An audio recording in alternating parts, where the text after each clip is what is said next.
They told him the war was over, but no one warned him the real battle would begin at home, paralyzed, alone, and forgotten. All he had left was a black-furred soldier, with eyes that had seen too much, and a heart that refused to give up. But when the government came knocking to take that dog away, what they didn't expect was how far a broken man would go to protect the only soul that still believed in him. But to understand why this fight mattered so much, you need to go back to a quiet winter morning in Ash Valley, where a letter in trembling hands changed everything. Ash Valley, Montana lay quiet beneath a soft blanket of early winter snow. The rooftops, already painted white by the season's first snowstorm, shimmered under a gray, pale sky. The air was sharp, the kind that pricked the skin and stung the lungs. Along the main road, traffic was minimal, save for the occasional truck crawling past the shuttered shops and flickering street lamps. It was a town that moved slowly, weighed down by silence, history, and the kind of stillness that only snow could bring. Thomas Granger sat motionless in his old manual wheelchair on the front porch of a modest, weather-worn house with green trim that was beginning to peel. He was 38, though the lines on his face told stories older than his years. His jaw was square beard trimmed short but peppered with gray. Scars marked the side of his neck and disappeared beneath his thick flannel collar. He had once been a tall man, strong and upright, but now his shoulders were hunched slightly more from emotional burden than physical. The lower half of his body, paralyzed from the waist down after a roadside bomb explosion in Afghanistan, remained covered in a blanket despite the insulated trousers he wore. In his trembling hands, Thomas held a letter. A government-issued notice printed on crisp, cold paper.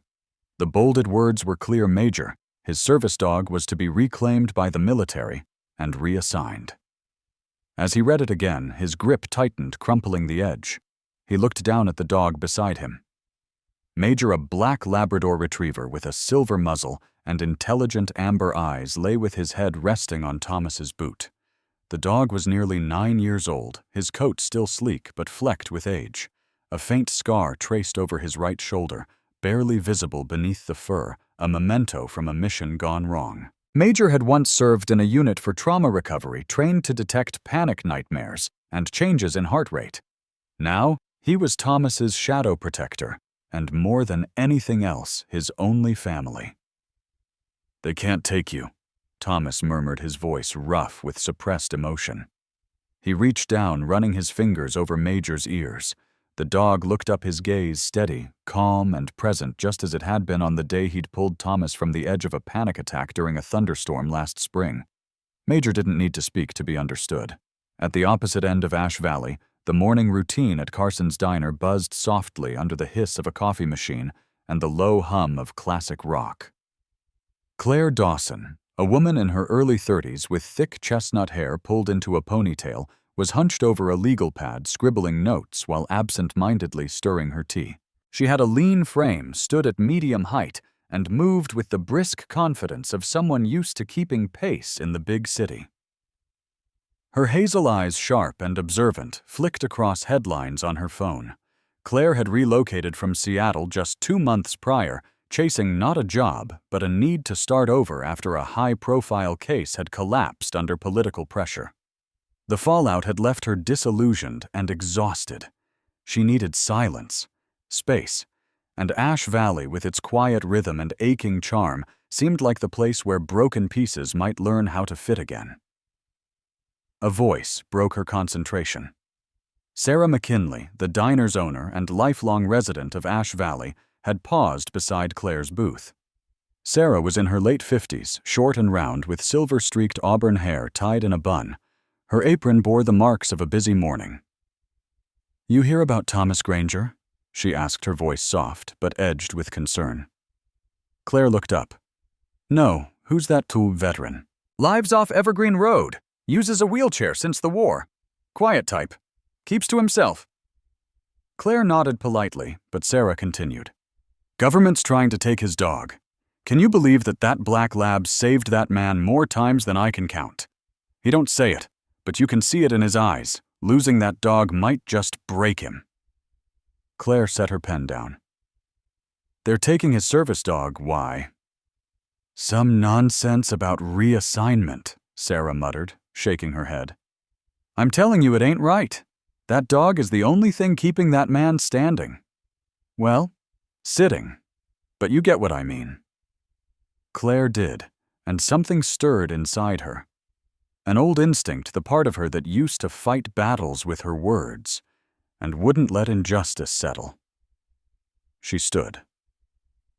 Do you know if he has a lawyer? Nope. Doubt he can afford one either. Claire closed her notebook and pulled her coat off the back of the chair. Then I'd like to meet him. An hour later, Claire rolled up the gravel path leading to Thomas's porch. The wind had picked up, pushing clouds across the sky in rolling waves. She stepped out of her SUV, buttoning her coat tighter as she approached. Thomas looked up warily, eyes narrowing slightly, as Major rose and stood beside him, alert but not aggressive. Mr. Granger, Claire asked gently. He nodded once, his voice low. That's me. I'm Claire Dawson. I'm a lawyer. I heard about your situation and I'd like to help. Pro bono. Thomas's gaze shifted to Major, who remained unmoving at his side. Then he looked back at her. Why would you do that? Claire hesitated, then replied simply. Because no one else will. And because I think some things are worth fighting for.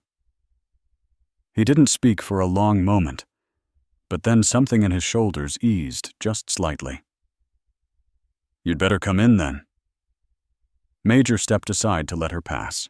And so in a quiet house at the edge of Ash Valley, beneath a sky heavy with snow, an unlikely alliance began. One built on trust pain and the shared understanding that some bonds, no matter what the law said, were never meant to be broken. The morning after their meeting, Claire returned to Thomas's home, just as the snow began to melt under a shy winter sun. Ash Valley glistened under the light rooftops, dripping icicles snapping like brittle fingers. The roads were damp, and the air, though crisp, carried a gentleness absent the day before. Claire parked her SUV beside a leafless maple and stepped out with a notepad tucked under her arm, bundled in a deep navy wool coat. Thomas was already on the porch, a thick knitted hat pulled over his ears and a blanket across his lap. Major sat at his feet, ears perked as Claire approached. The black lab gave a low tail wag, not rising, but acknowledging her with calm familiarity. You came back, Thomas said, eyes shaded under the brim of his hat. I said I would, Claire replied, offering a small smile. I thought we could talk more today, about the case, and about you. Thomas nodded and motioned to the chair beside him. Claire sat, her breath clouding slightly in the air.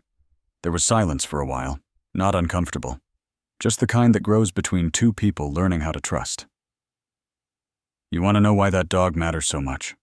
Thomas finally said, voice quiet. He didn't look at her. Instead, his eyes were lost, somewhere far beyond the trees. Claire didn't answer, she just waited. It was near Spin Boldak. Thomas began, his tone shifting, growing distant. We were running recon, me and 3 others. Standard sweep, nothing fancy. But we missed something. A tripwire probably set weeks before. Blew the Humvee clean off the road. I was thrown maybe 15 feet. Broke my spine when I hit a rock. Couldn't move my legs. Could barely breathe. And it was freezing. Claire sat forward slightly, her pen forgotten. They say it was Major who found me. He was barely 2 years old then, fresh from training. Didn't bark, didn't whine, just laid across my chest, nose to my ribs, kept me warm. Slowed my breathing. Every time I started to fade, he nudged my chin. Wouldn't let me close my eyes. Took the medics over 6 hours to reach us. I probably should have died. He paused, exhaling slowly. But I didn't, because of him. Major shifted slightly, as if recognizing his name in the memories. They told me later he wasn't even assigned to me. He'd broken off from another handler when the explosion hit. Followed the smoke, found me instead.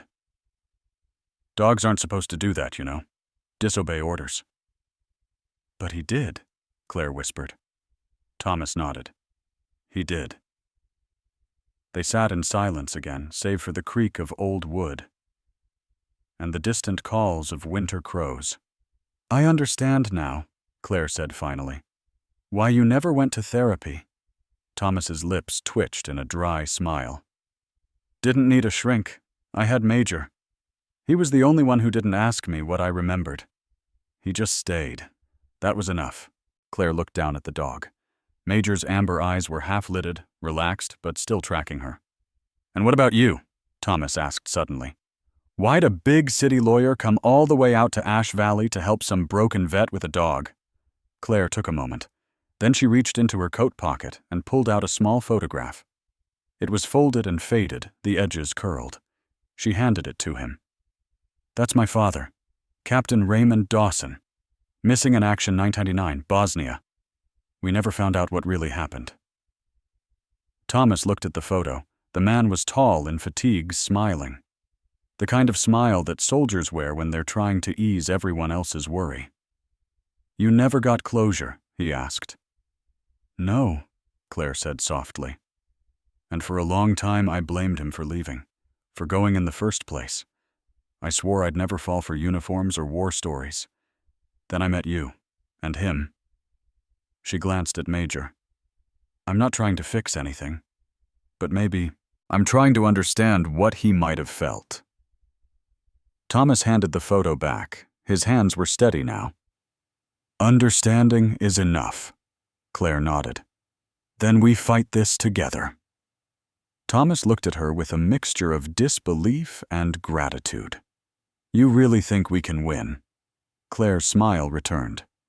"I don't take cases I plan to lose." Major, as if on cue, gave a low huff of agreement. From the corner of the porch, a small gray cat appeared, weaving silently between the wooden beams. Thomas glanced sideways. "That's Dusty," he said. "She adopted us last spring. Doesn't trust anyone but Major." The cat leapt lightly onto the porch railing and settled beside Major, their bodies pressed close for warmth. Claire smiled. "Looks like she has good taste." Thomas chuckled, a rare sound, low and genuine. For the first time in a long while, something in his voice wasn't wrapped in sorrow. And so, under the melting snow and the weight of unspoken stories, the bond between a veteran, a dog, and a lawyer strengthened quietly, preparing for the long battle ahead. The Ash Valley County Courthouse was a red brick building from the early 1900s, its arched windows frosted with the lingering cold of winter. The morning sun glinted off the snowbanks piled against the sidewalks, and the sound of boots crunching over ice echoed down the street. Inside the courthouse was unusually crowded. Every bench in the gallery was filled with townsfolk bundled in coats and scarves, many of whom had never stepped inside the courtroom before. Word had spread quickly about Thomas Granger and his dog, and today, curiosity and quiet solidarity drew them in. Thomas sat in his wheelchair near the courtroom's rear entrance, jaw, clenched, eyes lowered. He wore a dark sweater under a military-issue coat, his medals left behind by choice. His hands rested on the leash of Major, who sat calmly at his side, ears alert, posture poised. The black lab's coat gleamed under the fluorescence, and though he showed no signs of agitation, his gaze roamed more than usual. Claire Dawson stood beside Thomas reviewing her notes. Dressed in a fitted navy pantsuit, her expression was measured, her hazel eyes darting occasionally toward the front, where the judge's bench stood elevated. Claire's hair was neatly pulled back, a deliberate contrast to the emotion she knew might rise during the hearing. This wasn't just a legal battle, it was a personal reckoning for them both. The room quieted as Judge Harold Whitaker entered. A tall, slender man in his late 60s with a sharp nose and thinning silver hair, Whitaker had a reputation for fairness but little tolerance for sentimentality. He adjusted his glasses and looked over the assembled crowd before tapping his gavel. "We are here today regarding the case of Mr. Thomas Granger and the reassignment of military property, namely the canine known as Major," he began. "Counsel, are you prepared to proceed?" From across the aisle, a woman rose. Captain Eliza Moore, the military's legal representative, wore her dress blues with crisp precision. In her early 40s, she stood tall, athletic in build, with a short, no-nonsense haircut and an air of bureaucratic detachment. Her tone was formal as she approached the bench. Your Honor, the Department of Defense asserts that Major remains government property originally trained and deployed under a federally funded program. Due to ongoing needs within our therapy dog program, the animal must be reassigned. She returned to her seat without a glance toward Thomas. Claire stepped forward. Your Honor, I submit that Major is not merely a piece of equipment, but a critical care companion for a disabled veteran. Mr. Granger's physical and psychological stability hinges on this relationship. To sever that bond would be inhumane. She handed up a dossier of Thomas's medical and psychological evaluations, along with a personal statement he had struggled to write the night before. The judge accepted the file, flipping it open. Noted, he said, his tone giving nothing away. Until further review, the dog will remain with Mr. Granger for the duration of these proceedings. A small ripple moved through the gallery relief, mixed with tension. Claire returned to Thomas's side and placed a hand briefly on his shoulder. We've got room to fight, she whispered. Major shifted slightly, then gave a low, almost inaudible whimper. His eyes locked on the double doors at the rear of the courtroom. His body's stiffened ears angled forward. Thomas noticed immediately. Claire, he said under his breath. Look at him. She followed his gaze. Major was sitting upright now, his head tilted just slightly, his muscles taut. To most, it might have seemed like nothing more than a moment of interest. But Thomas knew better. He'd seen that posture before, seconds before an IED had gone off, before a sniper had moved into position. Claire's brow furrowed. What is it? He does this when he senses danger, Thomas replied quietly. Something's not right. But the courtroom carried on. Judge Whitaker continued speaking, outlining procedural dates and calling for initial testimonies. No one else had noticed Major's subtle shift, not even Captain Moore, who busied herself with paperwork. At the far end of the courtroom, a young man entered quietly and took a seat near the back. He was unfamiliar, slim, pale-skinned, dressed in a too large coat, with a beanie pulled low. He appeared harmless, scribbling in a notebook. But Major's gaze followed him intently. The dog's body remained still, but tension pulsed beneath the surface. From the corner of the gallery, Sarah McKinley watched everything unfold. The diner owner wore a thick beige cardigan and had brought a thermos of coffee she'd offered earlier to Claire. Sarah didn't say much, but her face carried the quiet wisdom of someone who'd lived through grief and didn't need words to spot unease. Dusty the gray porch cat had unexpectedly followed Thomas and Major that morning. She now curled at Thomas's feet beneath the defense table, unnoticed by most, except a small girl in the front row, who kept sneaking glances and grinning. Judge Whitaker called for recess. Claire leaned toward Thomas. He's still on edge. Do you want to step outside for a minute? Thomas shook his head.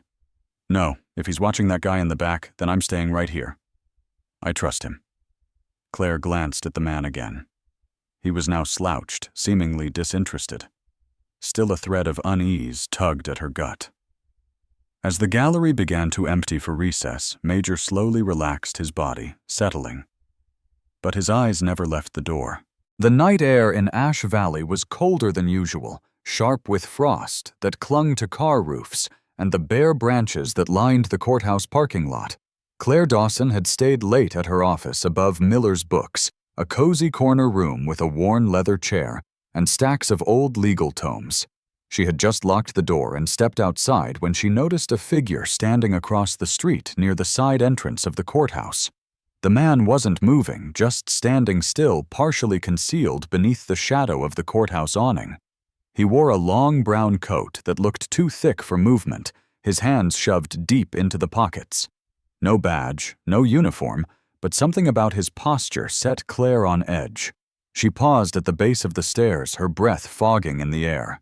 The man didn't turn, didn't glance around, and after a long, unmoving minute, he disappeared around the corner without a sound. Claire's instincts twitched. She memorized the details she could average height. Heavy boots, the slow, confident way he moved like he had nothing to fear. She made her way home without calling the sheriff. It could have been a late-night janitor or someone waiting for a ride. But her gut, sharpened by years of courtroom battles, whispered otherwise. The next morning, just past 7:00 a.m., Thomas sat in his chair beside the porch, bundled against the chill, sipping lukewarm coffee from a chipped metal mug. Claire had insisted he stay inside, but he preferred to greet the dawn with Major lying across his feet, his warmth more reliable than the heater. The sound of tires crunching on ice caught his attention. A dark government SUV pulled up far too early, 2 full hours before the court was scheduled to reconvene. 2 men stepped out, both in nondescript black coats. One was tall and lean, with slicked-back blonde hair and a rigid jawline. The other was broader moving, with the casual swagger of someone who didn't expect to be questioned. Neither wore insignias. One carried a clipboard. "We're here to collect the animal?" The taller one said, his voice clipped and official. Thomas narrowed his eyes. "You're early. Court hasn't ruled." "We have authorization," the man replied, flashing a document in a clear plastic sleeve. Major stood slowly, a low growl vibrating through his chest. His hackles rose, ears pinned back. Thomas gripped the leash with both hands. The tremor in his fingers was visible as he pulled the dog closer. "I don't recognize either of you," Thomas said, voice calm but tight. "You're not Moore's team." The broader man stepped forward, reaching toward Major. "It's just a dog, sir." That was when Major exploded his bark, deep and thunderous, sharp as a gunshot in the crisp morning air. He lunged forward not to bite, but to block, planting himself squarely between Thomas and the strangers. Thomas shouted, "Stay back!" His voice cracked and he tightened his grip on the leash with all the strength left in his arms. Claire pulled up just in time. She slammed her door shut and strode forward, boots skimming over the icy path. Her breath caught when she saw Major's stance, Thomas's panic, and the 2 men she hadn't seen before. "Who are you?" she demanded. The taller man gave her a dismissive glance. "We have orders." "Not from this court," Claire replied, stepping directly in front of Thomas. "You're interfering with an active case. I suggest you leave before I file an emergency injunction for unlawful seizure." Her tone wasn't loud, but it was steel. The broader man looked uneasy. "Let's go," he muttered. "Too much attention." They backed off, slid into the SUV, and drove away without another word. Thomas slumped slightly in his chair, adrenaline draining from his face. Major sat down again, but didn't relax, eyes locked on the path the car had taken. Inside the courthouse, an hour later, the gallery buzzed with whispers. Sarah McKinley sat near the front, knitting slowly, her face drawn. She wore a long wool coat patched at the elbows, and though she didn't say much, her eyes tracked everything, especially Thomas and Major. Nearby, young Officer Mitchell Reed. A rookie deputy with sandy hair and wide blue eyes had been posted by the door. He stood straight, but his nervous glances toward Major betrayed his inexperience. Claire presented her motion before Judge Whitaker. "Your Honor, an unauthorized attempt was made to remove Mr. Granger's dog from his property this morning by individuals not identified with the Department of Defense team assigned to this case." Judge Whitaker looked up sharply, his expression hardening. "Is this true?" he asked. Captain Moore, seated across the room, was caught off guard.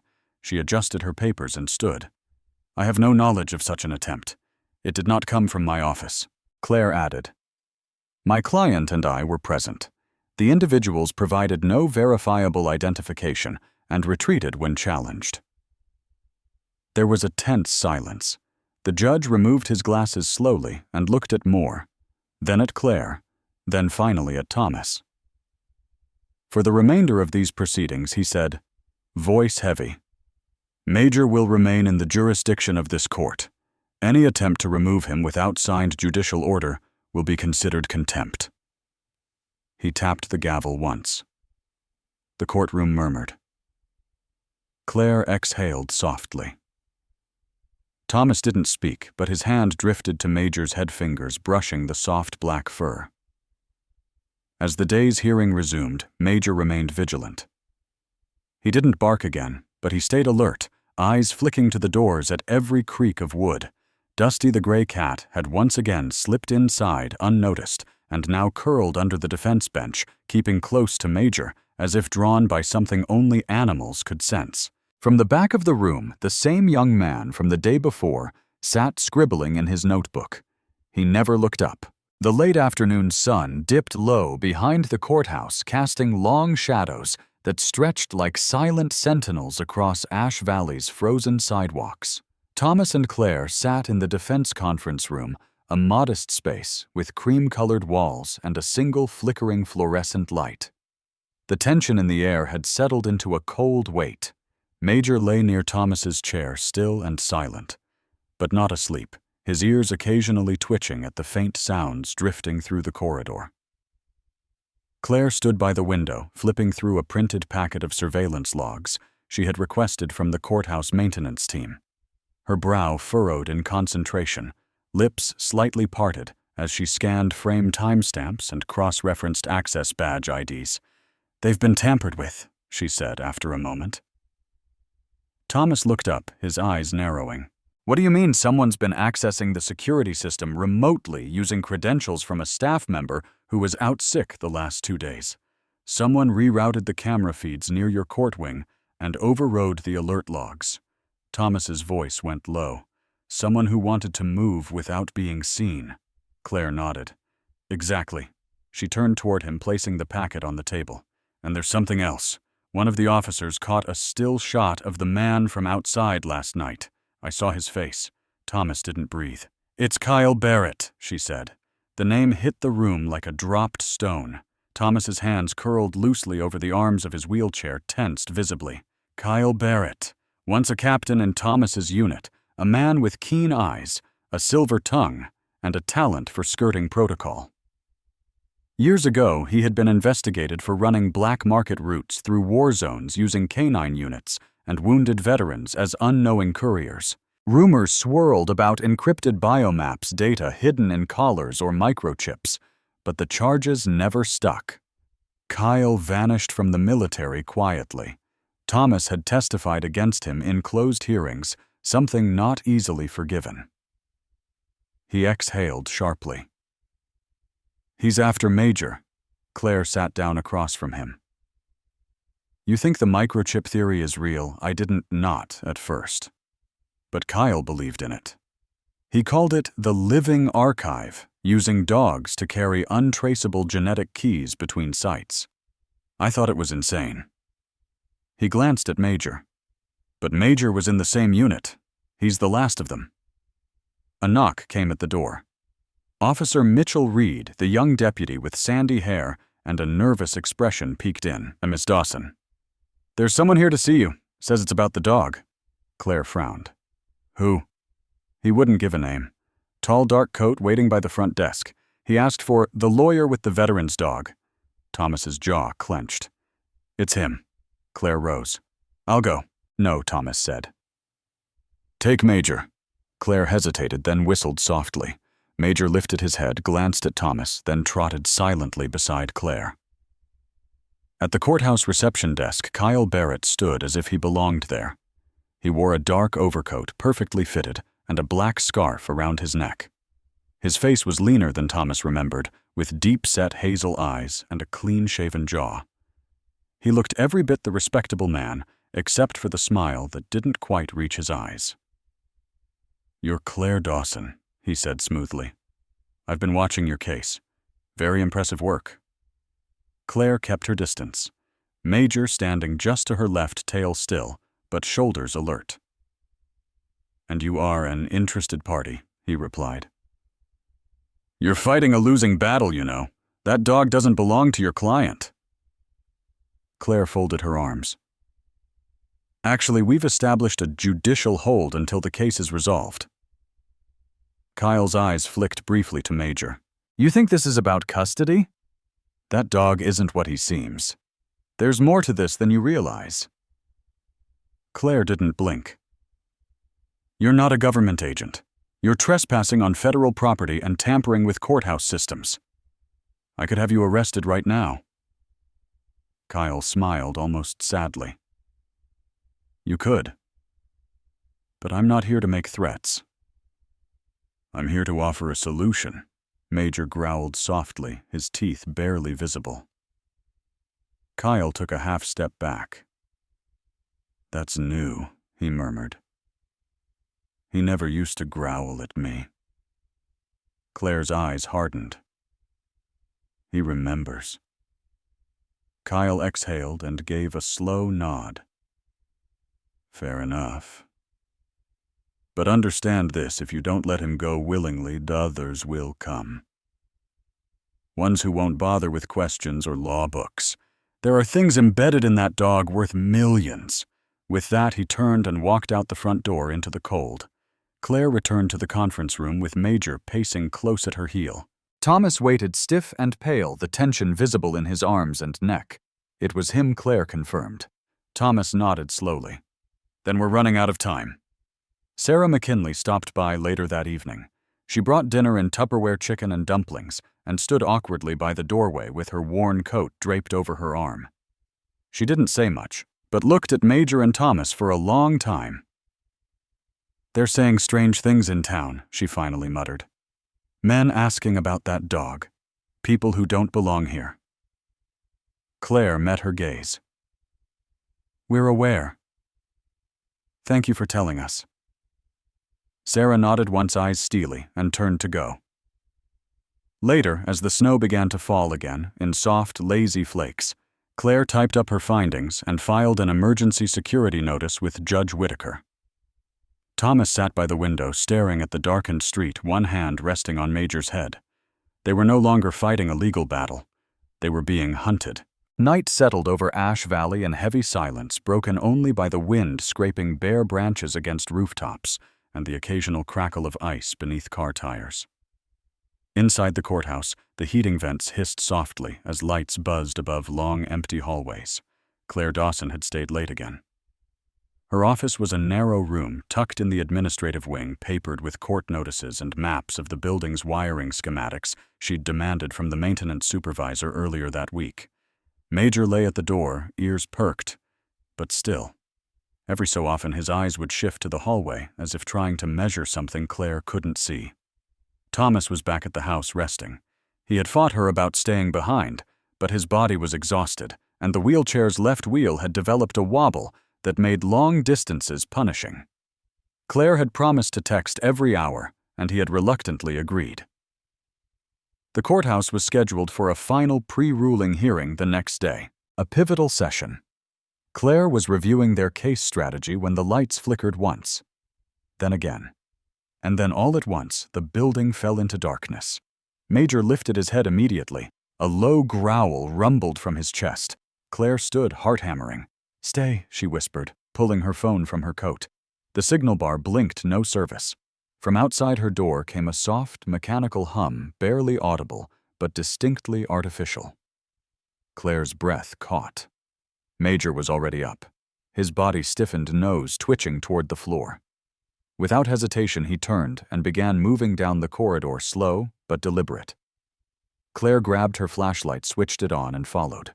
The courthouse was eerie in the dark, its usually benign features transformed. The wood-paneled walls stretched like tunnels, casting warped shadows under the beam of Claire's light. Major led her down a side hallway toward the restricted records room, his tail-stiff movements precise. He paused, once sniffed, and then barked sharply, a single commanding warning that echoed through the empty hall. The records room was protected by a reinforced steel door. It stood slightly ajar. Claire froze. "Major," she said softly. The dog stood to the left of the door, not moving. Claire nudged the door open wider with her foot.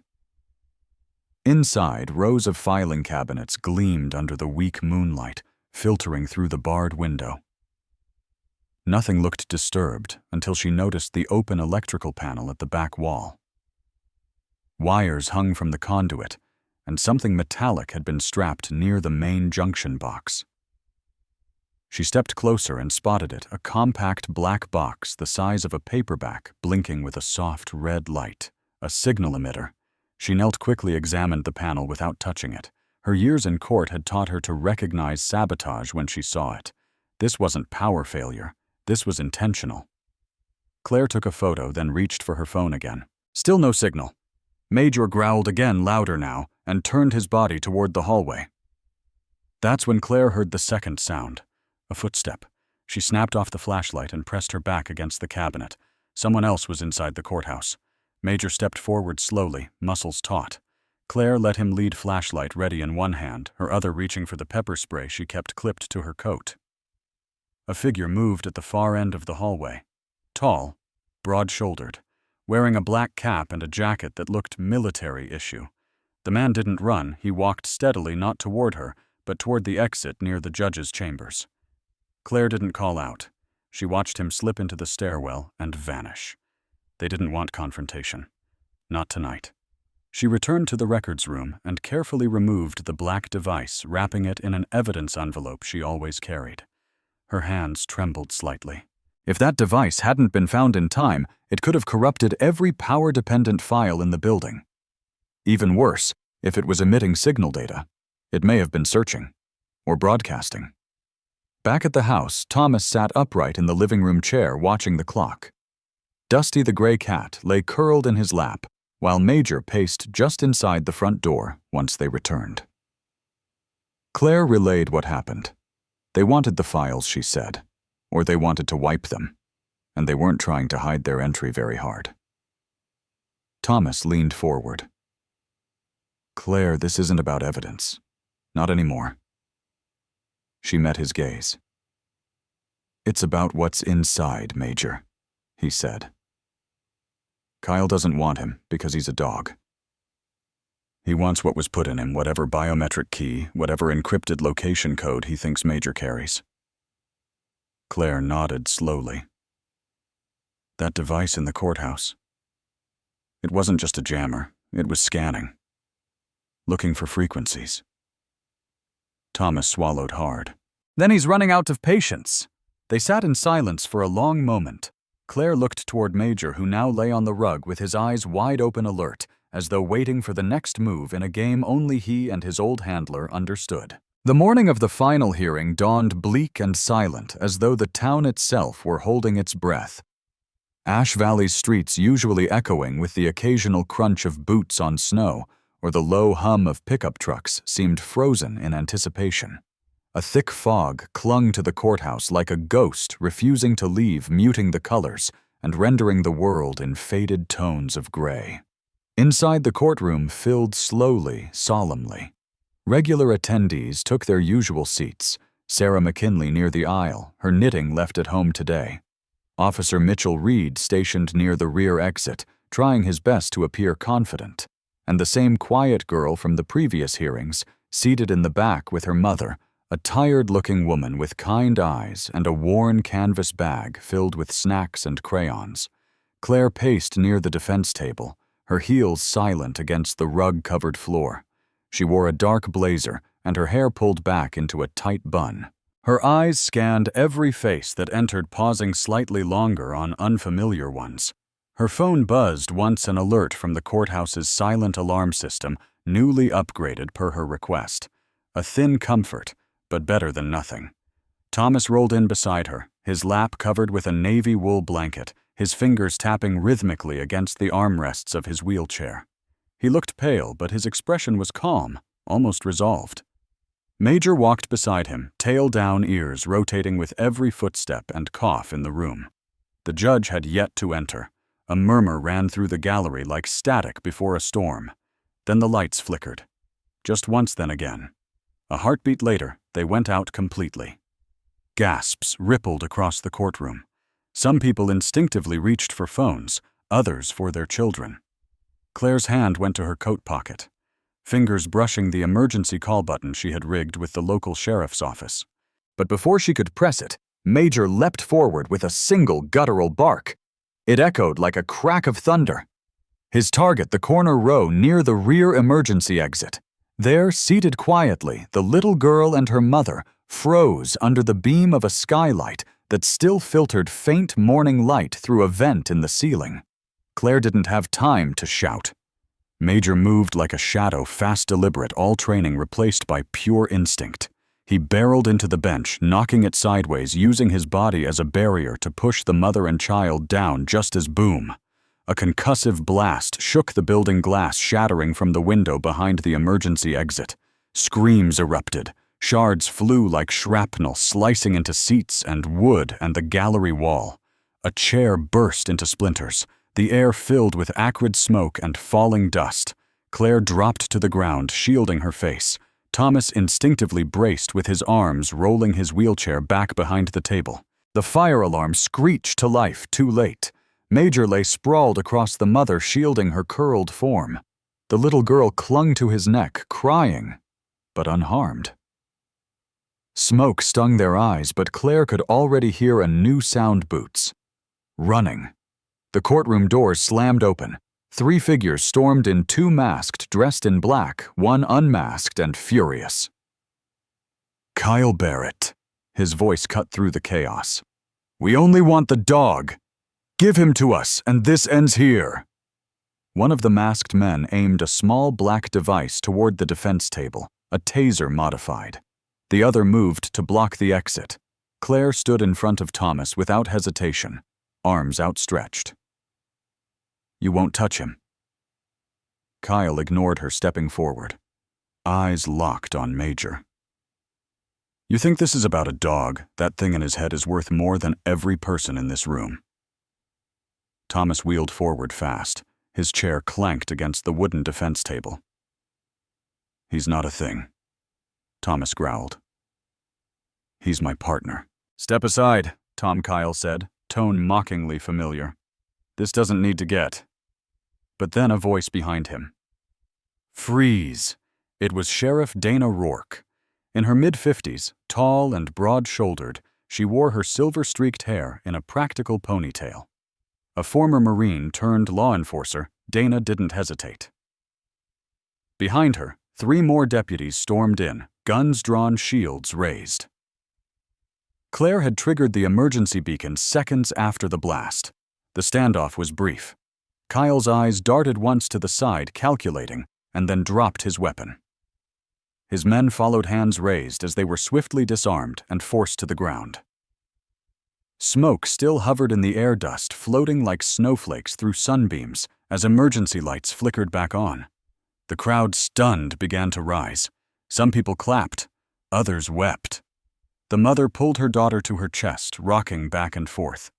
Major sat beside them, chest heaving, a shallow cut bleeding above his left eye. Thomas wheeled toward him, reached out shakily, and touched the dog's shoulder. "Good boy," he whispered.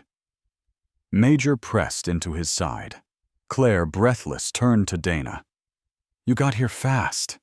Dana's voice was steady. "I never left the hallway. You warned me." Paramedics arrived moments later. No deaths. Only minor injuries. Kyle was escorted out in cuffs, his eyes locked on Major with something between hatred and awe. Later, as the room cleared, Judge Whitaker stepped out from his chambers, visibly shaken, but composed. He walked to the bench and surveyed the wreckage. "We'll recess for the day," he said grimly, "and reconsider whether this courtroom is even the proper venue for what's become a matter of national concern." A week passed. Snow still lay thick along the edges of Ash Valley's sidewalks, though patches of slush peeked through where the sun lingered. The courthouse had been repaired in haste, new windows installed, scorched walls painted over, but the energy inside was irrevocably changed. Every creak of the wooden pews and every footfall against marble tile now held the memory of glass and smoke of a dog lunging through fire to shield the innocent. The gallery was full again. Familiar faces sat shoulder to shoulder Sarah McKinley, with her knitting now resumed. Officer Reed, leaning against the back wall with a bandage still on his forearm from flying debris, and the young mother who'd nearly died. Her daughter curled up asleep in her lap, with a hand still resting gently on Major's back. Judge Whitaker entered the room more solemn than usual. The wrinkles on his forehead seemed deeper, his gait slower. He had seen war once long ago, and he had not expected to see it again in a small Montana courtroom. As he took his seat and called the court to order, a hush fell like mist over the room. Thomas sat quietly at the defendant's table, hands folded in his lap. His navy blazer was neatly pressed a silver pin of a paw print on his lapel, a gift from the mother whose child Major had saved. His wheelchair was polished, the leather armrests darker from years of use. Beside him, Major lay with his head high, the scar above his left eye now forming a crescent of white fur. Claire stood beside them, her notes already organized, voice calm but unwavering. She wore a soft blue blouse today, instead of black, her first subtle symbol of hope. The room waited as she spoke. "Your Honor," she began, "what occurred in this courtroom was not merely a criminal act, it was a revelation. Major did what many humans would not. He chose instinctively to protect life. That cannot be trained. It cannot be programmed. It is loyalty born from years of trust and the depth of a bond forged in both war and recovery." She handed a thick folder to the clerk. "This includes video footage of the attempted abduction forensic reports linking the device to Kyle Barrett, and new medical statements from Thomas Granger's care team affirming Major's role not only in emotional support, but physical recovery. Without this dog, Thomas would not be here, not just in this room, but alive." Judge Whitaker turned to the military representative, a stern woman in uniform named Colonel Paige Hurston. Short, lean, and with eyes like tempered steel, she had flown in from D.C. to witness the ruling. But even she, cold as protocol, did not interrupt. "Do you contest the reclassification of Major's status?" the judge asked. Colonel Hurston glanced once at Major, at the dog who had made headlines at the courtroom where people had nearly died, and at the man whose gaze never left the dog's side. "No, Your Honor," she said quietly. "We concede. Major is hereby removed from the military registry." Whitaker nodded, then lifted his gavel with purpose. "Effective immediately, the court recognizes Major as a civilian therapeutic companion under the guardianship of Mr. Thomas Granger. All prior military claims are null. This case is closed." The gavel fell. There was no eruption of cheers, no dramatic applause, just a long collective exhale, relief washing through the people like spring thaw melting ice. Outside, the air had turned crisp and blue. Clouds scattered above the courthouse, and a light breeze lifted flakes of snow into tiny spirals near the steps. Thomas wheeled himself out slowly, Major trotting beside him. Claire joined them, a small smile playing on her lips. "You sure you want to stay in Ash Valley now?" she asked as they paused by the parking lot. He nodded. "You can't teach a dog new tricks," he said with a smirk. "But maybe you can teach a man to plant roots." Claire laughed. "Funny, because I just signed the lease on a tiny brick office near Main Street. Dawson Legal Aid, specializing in lost causes and dogs with badges." The two exchanged a long, warm glance before Thomas looked down at Major, who sat watching the horizon. "I think he's ready for some peace," Thomas whispered. 3 months later, spring rolled over Ash Valley like a soft wave of forgiveness. The hills turned green, wildflowers returned, and sunlight stretched longer into the evenings. At the edge of town, in a modest one-story home painted cream with red shutters, Thomas ran a small training ground behind his porch. Not a business he never charged, but a calling. Veterans came quietly at first, just to watch. Then with old dogs, then with questions. One man, Sergeant Eli Freeman, tall with a prosthetic leg and a shepherd mix named Toby, had trouble sleeping. After weeks of sessions with Thomas and Major, he finally shared that he'd dreamed for the first time in years without screaming. Claire visited often, sometimes bringing pies, sometimes bringing paperwork. Her office flourished, though she often gave discounts or worked pro bono. Reputation spread that she was relentless in court, soft-spoken in person, and had once shielded a child from a bomb. As for Major, he bore his scar with pride. He still barked at delivery trucks and rolled in grass like a pup. But when a veteran placed trembling fingers on his thick black coat, he went completely still, offering only warmth, stillness, and the kind of understanding no therapy manual could teach. On a quiet Sunday, the sky painted amber and violet. Thomas sat on the porch, a steaming mug of tea in one hand and the other resting on Major's neck. The town was quiet. Just the distant chirp of crickets, the rustle of wind through the birches, and the occasional low woof of Dusty the cat batting something under the stairs. Thomas looked out at the horizon, then down at the dog who had crossed deserts and courtrooms for him. "We didn't choose this war, Major," he said, his voice a whisper only the dusk could carry. "But we won it, didn't we? Not with guns, just by not leaving each other behind." Major blinked slowly, then rested his head on Thomas's lap. "Sometimes miracles don't come with trumpets or lightning. Sometimes they wear a collar walk on 4 legs and wait patiently beside the broken until healing begins."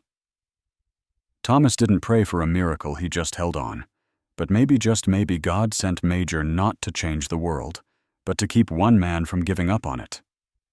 If this story touched your heart, please share it with someone who needs a little hope today. Leave a comment and tell us, have you ever witnessed a quiet miracle in your own life? Type Amen if you believe that God still works in the silent spaces through the love we least expect. And don't forget to like, comment, and subscribe to our channel. May God bless you and all those you hold close.